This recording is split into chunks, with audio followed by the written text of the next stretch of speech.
وإذ قالت الملائكة يا مريم إن الله اصطفاك وطهرك واصطفاك على نساء العالمين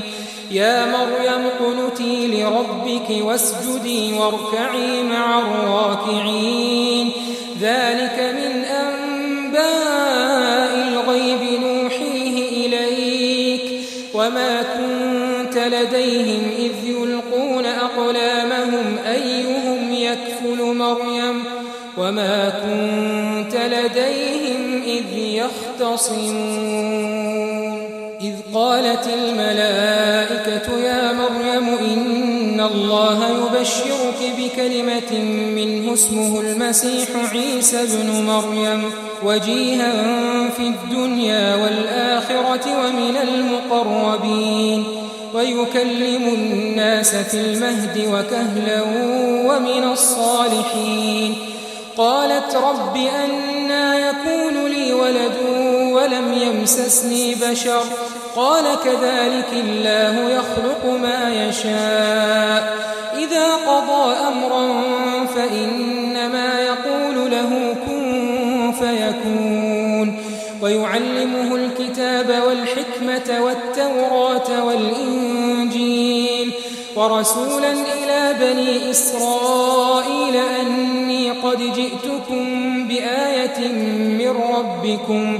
أني أخلق لكم من الطين كهيئة الطير فأنفخ فيه فيكون طيرا بإذن الله وأبرئ الأكمه والأبرص وأحيي الموتى بإذن الله وأنبئكم بما تأكلون وما تدخرون في بيوتكم إن في ذلك لآية لكم إن كنتم مؤمنين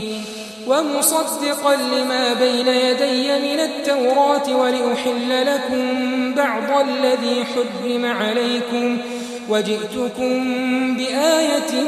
من ربكم فاتقوا الله وأطيعون إن الله ربي وربكم فاعبدوه هذا صراط مستقيم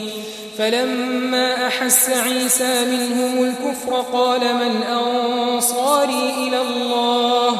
قال الحواريون نحن أنصار الله آمنا بالله واشهد بأننا مسلمون ربنا آمنا بما أنزلت واتبعنا الرسول فاكتبنا مع الشاهدين